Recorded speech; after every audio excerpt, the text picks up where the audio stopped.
I got a pretty late start on volleyball. The first club team I made, we went to JOs. It was the second team, and we got dead last. The next team I went on was also a number 2 team. And then my third team was finally a first team. I didn't make my varsity program until I was a junior. My varsity program wasn't very good.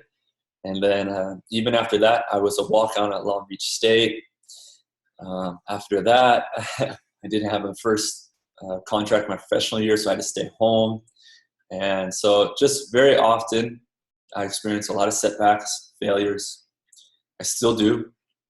But luckily, when I was younger, for whatever reason, I just naturally had a more of a growth mindset rather than a fixed mindset. And fixed mindsets, if I do well, I'm happy. If I don't do well, I'm sad. Growth mindset is just the thought that it just always just needs work. That curiosity of tomorrow being a better day, just put in a little extra more work and things will work out. And even if it doesn't work out, continually doesn't work out, I'm ready to keep on putting in the work because the obstacle is the way. And so I think right now, more than ever, it's a great opportunity because usually for younger athletes, I've been there, you have school, you have training, you have matches. Maybe for your training, you have to travel 30 minutes or an hour, every training. So there's not a lot of time to prioritize some of the more intricate ways to train yourself as an athlete. And by that, I mean by training the mind. And so you get questions a lot. How can I be better at the end of games? I fail a lot at the end of the games. I get stressed. I feel so much pressure at the end of the games. And the thing is, a coach would like to help you out, but they can't give you a tip or a trick to do this in the moment. Just like you need to get extra reps and train physically, how to pass the ball, how to spike, how to set. There's also training you can do to help yourself in the end of games when you feel that pressure, when you feel that stress. Maybe you're like me and you feel shame. Shame is a very powerful emotion. It really doesn't serve a place in helping us achieve our goals, to help our team, to help ourselves. So now is a really beautiful moment to start journaling. Maybe to start meditating and to start forming these habits that will last with you and not just give you a short-term gain, but be there in the long term. So once you step back on the court, you'll be more confident, you'll be clear, and you'll have tools ready for you when you face these inevitable pressures and stresses that sport brings. So hopefully you guys have got the email. If not, I can put some more links on. But right now I'm giving away my journal for free. It's a journal I've been using more or less for the last 5 years. But this past year, I really made it my own and took things out of journals that I've used in the past that I didn't like and added things that I've really found benefits to. And so I made my own journal. And with that journal, I explained why journaling has a huge benefit for athletes, why we're going to ask ourselves each question to begin and to begin the day, and 21 articles of mindfulness and how we can use different philosophies and bring them back into sport and to thrive with different sources of ancient knowledge that have always been there waiting for us to pluck and to use to grow into our best self. But we're also going to talk about volleyball. So I'm going to share my screen and we're going to watch a couple great passers and see what they're doing at the highest level where they really don't have a lot of time to think, to move, to get their arms outside of them, and how efficient they are and how we can use what they're doing at the very high top level to bring to our game. So I'm really excited. And then during any of this, there's a Q&A section, there's a chat section, and any time throughout this session, you can ask me questions. And whether it's about technique, maybe it's about mindfulness, maybe you don't know how to start on journaling, maybe you don't know what to do during this time. And so I don't have all the answers, but playing for 10 years as a professional, I think I have a couple answers that hopefully can be of value to you and on your journey to being your best self. But let's watch some video. So let's see. First, we are going to watch Argentinian libero. And so one thing I realized watching so many different liberos throughout the world, traveling, playing against them, playing with them, is there's just so many different ways to play the game at a high level. There isn't just one way. And I think it's really important and almost necessary to find different styles to play, because for everyone, there's a unique style that works best for you. But we're going to watch. The first thing I want you to watch is we're going to watch both these receivers, number 3 and number 9. Watch number 3 first, right now. See how he steps and gives a split step. So I call this a split step because just like in tennis, how tennis players, they use a split step for 2 reasons. One, to be in athletic and most explosive possible posture, and also to be in the most balanced posture possible. And so we're able to move left and right as quick as we can, use as most muscles as we can, and be balanced. So watch number 3, we'll watch number 9 right there. See that? See that step? So he gets set, and now he's able to adjust to the ball. Left, right, forward, back. So throughout this time, I want you to focus on the split step, and then we'll also watch a couple other things. So first ball, you can see he gets them tight, but what he's able to do is to step back and create the space. Because what you'll see, and I'm sure what you feel, is when you're tracking the ball, your arms naturally come within and tight to your body. And if we don't track it and we try to make that last second adjustment, our arms are going to hit our body. And when that power comes into our body, something has to give, right? And so usually, what has to give is the hips. So our arms hit our body, now our hips give, and they either spin right or they spin left. And when this spin happens, now our initial angle is distorted. And so that's when you'll see these shanks, balls that go to the left, to the right, go up. It's because we lose our hips, and we lose our hips because we don't have enough space between our arms. So these 2 liberos we'll watch today do a really good job with space. So there's a lot of different ways we can create space before contact and after contact. So you can see the libero here, right here, touches the ball, and he's in an awkward position, but he's able to stay balanced enough to continue to leave his feet and move backwards, keeping that space. Again, a really nice job. We want to be as balanced as we can, as much as we can. But you know what? There's going to be times where the ball is outside of our body. It's a great serve, a little quicker than we thought. Maybe we didn't get a good read on it. And so the ball is going to be to our side. We're not going to be fast enough for our arms to keep our hips towards the target.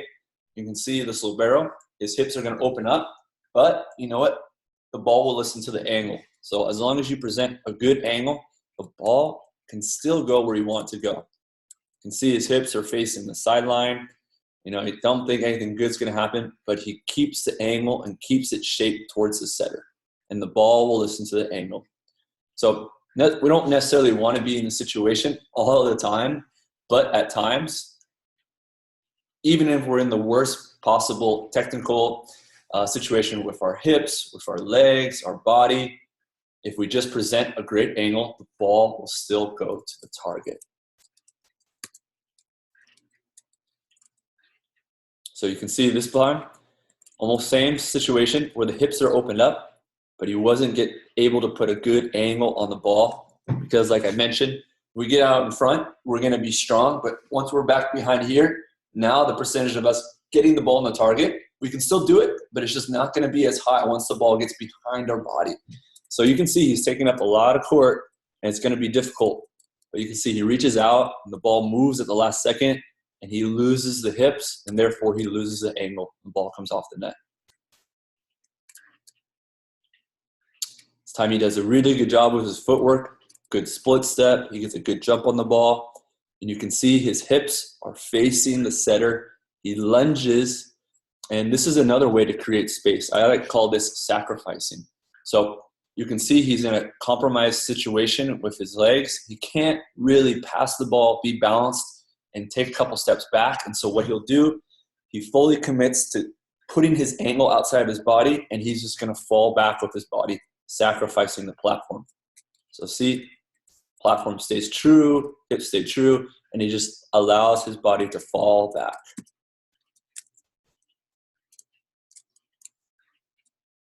Another great example of sacrifice, gets set. You can see his feet come off the ground. He's a little late with the split step, but you can see he shifts his weight to the right side of his foot, pushes, gets a good shuffle. He's lunging, and so what he's going to do is he's slide his right foot to help him twist the hips at the last second back to the target, allowing his arms space by falling back. Ball goes right to the target. Does a great job of keeping that space throughout the entire process.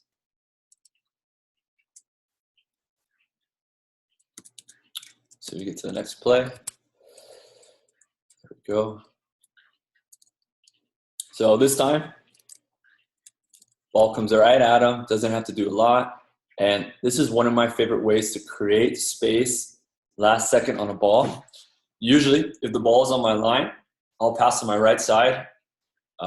If the server's coming from 5. If it's from 1, I'll usually take the ball a little bit on my left side. But when I do it just a little bit on my right or just a little bit on my left side, I can use my hip to open up and create space. So even if my initial angle isn't right, the ball moves to the last second, I can open up my hip and keep the same angle. The ball is low, I can go into it. Ball is high, open up my hip and create the same angle. Where it gets difficult, if the ball is in the midline, at the last second it moves, I can't adjust my angle. And if I do adjust my angle, it's not going to be the same angle as I initially wanted. But if we're just a little bit outside of our body, we can adjust and keep the same angle just with the opening, slight opening of our hips. And you can see here, he does it also with his foot. See how his foot kind of comes open and peels more? Does a great job putting the ball back to the middle of the court. Watch a couple more. Really good job. Look at that split step. So when we split step, I like to do it right as the ball serve. So you get you're able to see the line of the ball, and you can see weight on the right foot, pushes, gets a quick shuffle, and he's able to meet the ball away from his body and in front of his body, keeping a clear, strong angle. All right. Let's watch a little bit of Erik. So Erik is the libero of the USA team, and I think, in my opinion, one of the best passers in the world. So let's watch how he does it. So he gets set. You can see just as the Argentina libero, slowly, just a little bit with the hip, opens up, but he's able to still keep the angle. Puts the ball right on the target. A nice dig by Japan. Tougher ball. You can see he's there, and at the last second, he's able to keep his arms in front of the body. So it's not the perfect angle, but still allows Micah to put a good touch on the ball. One more. Erik does a good job. Ball comes tight to him. He's able to throw his feet back and keep his arms outside of his body. The more space we have, the more likely we are to keep the best angle on the ball. Once our arms get tight into our body, then things start getting a little tricky, and we start having to use our elbows and our wrists to contort the ball, which are very difficult to reciprocate. So Erik does a good job tracking it, arms outside the body. Ball goes exactly where he wants it to go. And set it quick. Good serve. Erik's patient. See, so quick with his left shoulder to make sure that angle of the ball will go back to the middle of the court.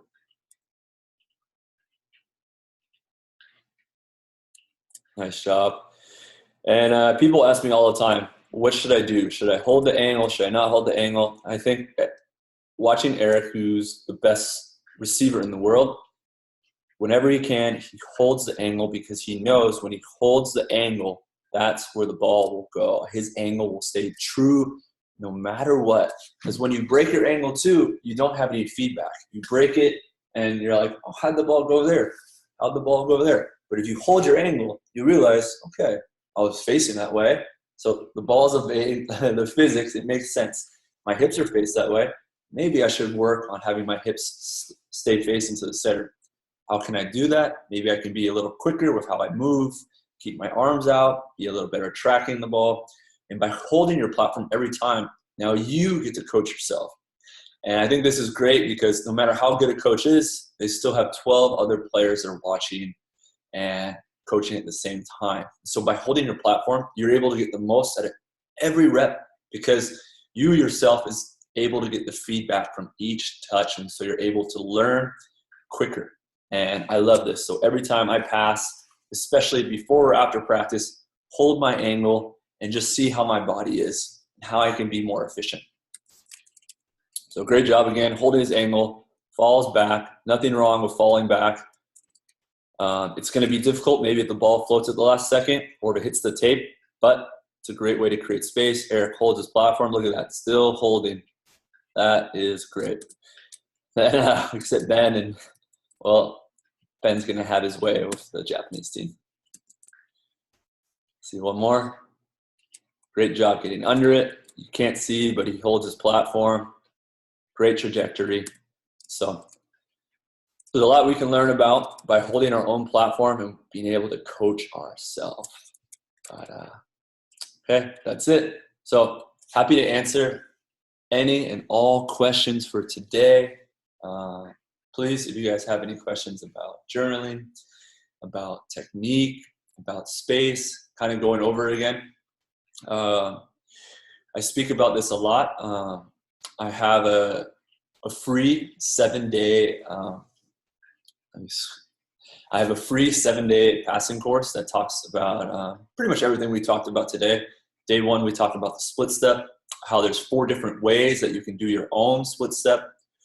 Most of us naturally have a split step, but I think it's really important to be conscious of it and to make sure we have a good timing of it, because the timing can either make sure we have a great first step and able to get maybe 1 or 2 shuffle steps in, or a late split step maybe means we're not able to move at all and we're falling and lunging. Day 2, I talk about how to start for arms. There's 3 different ways we can start for arms. We can start just kind of straight down and loose, in front of us and bent, and very wide. Wide is a really interesting technique, and a lot of the best liberos in the world are doing this right now. And I think this is something that I'm going to integrate into my game for next year as well. Day 3, I talk about the importance of independent arms. We didn't really talk about that today, but there's a lot of value of waiting with our arms as long as we can, rather than connecting them and moving. Because if you try it out yourself right now, if you connect your arms and move to the right or left, what also moves? Your hips, right? We lose our hips, we lose our angles. Now we have to do something for our elbows and our wrists. And it's very hard to reciprocate this time and time again, which is much easier to reciprocate. It's just a clean, pure angle. And just to have the angle, we need to keep our hips. And to keep our hips, we should move, in my opinion, with individual arms. Day 4, 5, and 6, we talk about movement. And I use one of the best liberos ever, Sergio from Brazil, to demonstrate 3 ways where we can steal time. Because in reception, we always need more time. The less time, the more likely the server is going to win. And so I gave you a couple ideas of how to be better with footwork. And so you can steal more time and cover more court with half the time. And day 7, I talk more about space. We talked about 3 ways today, right? Opening up the hips a little bit, falling back with the sacrifice, or passing and allowing our feet to go behind us and keeping that space. And so all of those things are free. It's my gift back to the volleyball community. And to be honest, it turned out to be a gift to myself, because when I started writing this, I passed the best I've ever done. And so I think there really is a lot of value in maybe not necessarily you're going to do this like me and write 6,000 words on how to pass, but by really understanding the different ways to technically be great. And there's a lot of different ways, right? There's French style, Brazilian style, Polish style, the USA style. There's a lot of different ways to be great, but I think by really understanding and diving into the technique right now, especially when you're not playing, I think it's great because once you step back on the court, you're going to be much more prepared and much more confident than you were before. Because like me, when I used to play volleyball when I was younger, my goal was just to put the ball to the setter. I didn't really know what I was doing, and I kind of learned as I went. But I think this course is really interesting because you'll know exactly what you're doing and how to do it, how to get the ball to your setter more often than not. And I think this will be a big edge for those who read it compared to those that don't find it or don't read it. And then I think you guys have got the email, journal for free. If you guys have any questions about how to use the journal, I think I made it pretty clear, but I'm always happy to help because journaling has made such a big impact on not just my career, but my life. Being intentional, purposeful, and then making sure we're being honest with ourselves. What went well, what was challenging at the end of the day, and how we can use the challenges for tomorrow's intention. But I'll answer some questions. It looks like we have some questions. And then also, if you guys are a little nervous to asking questions, you can ask them also anonymously. So there's no stress on that. What got you to the USA team? I actually just wrote a post about this today. If you want to look on my Instagram, let's see if I can open up the chat.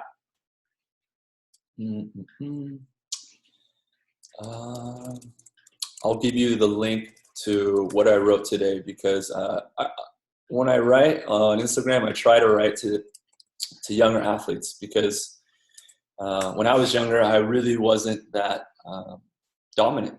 If anything, I was a big underdog. And so I try to write in Instagram as if I was writing to my younger self. Someone who's passionate, maybe not so confident, but just passionate and wanting to get better.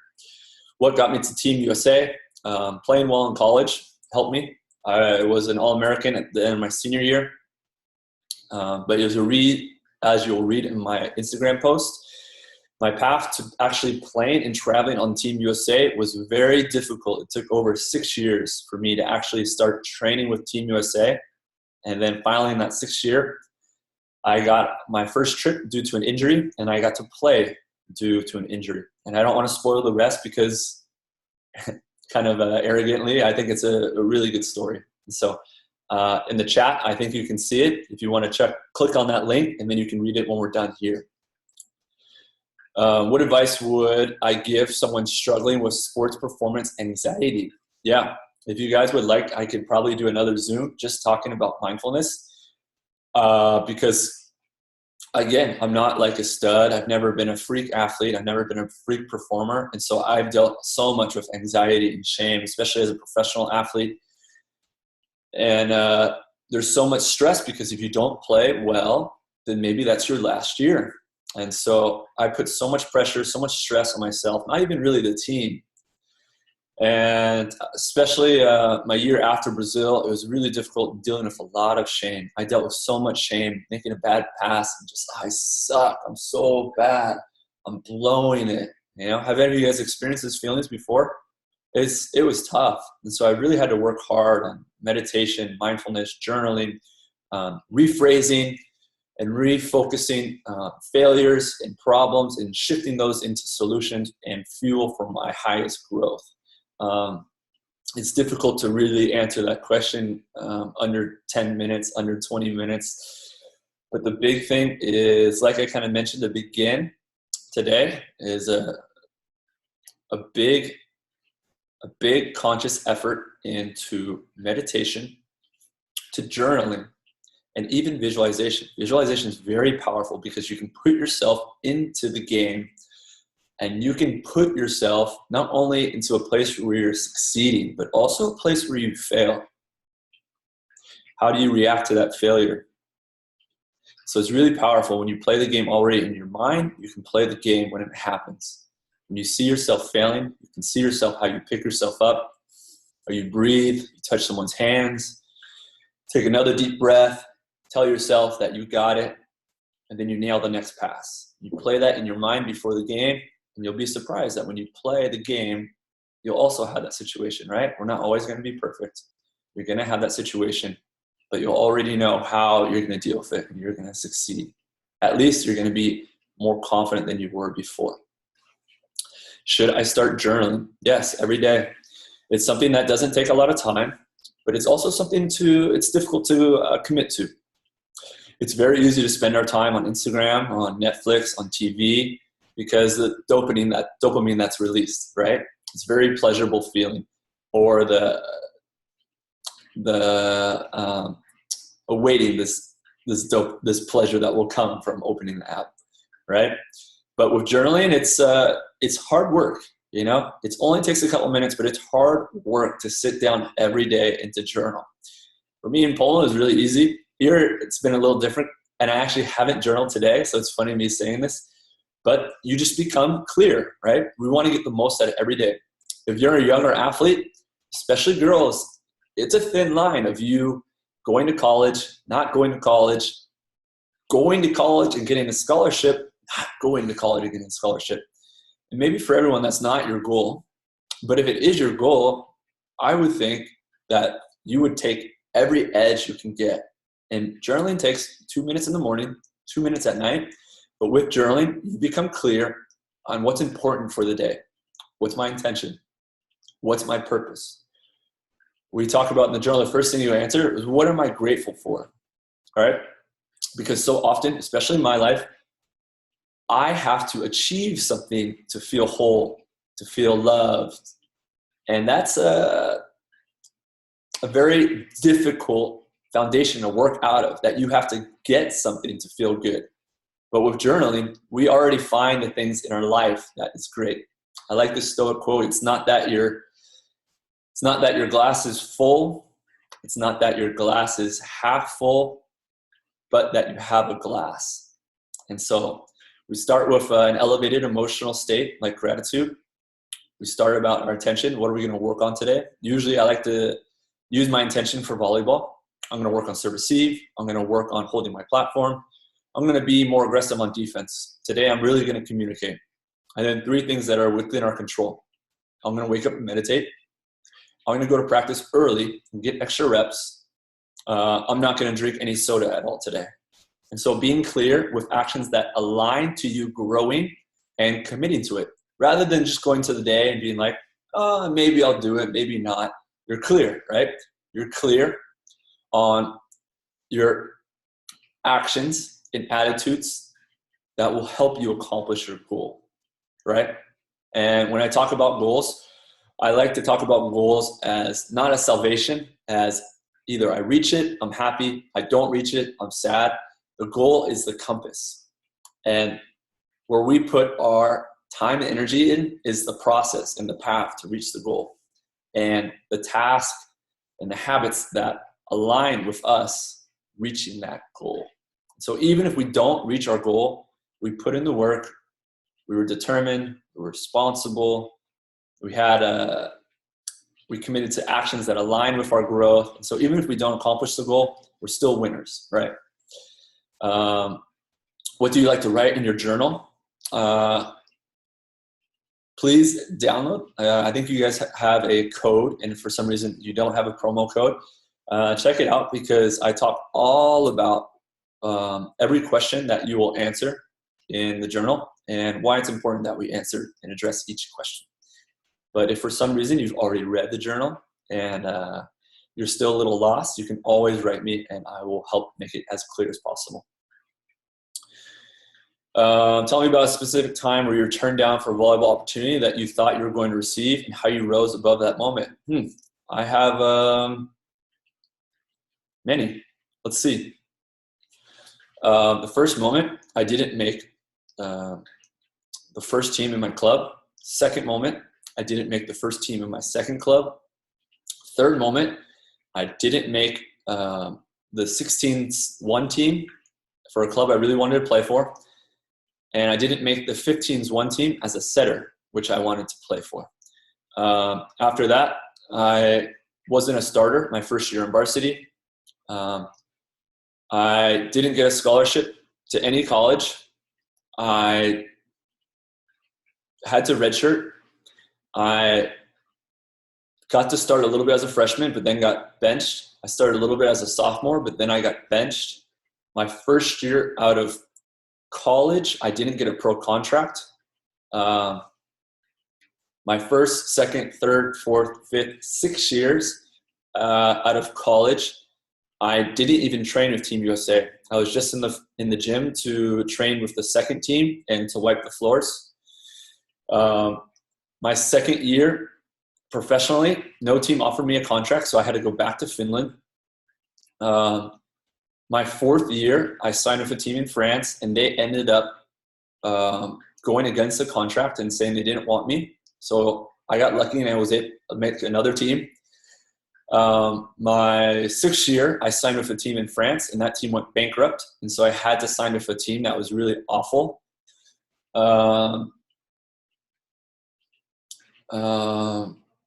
Last year, I thought I was playing really well.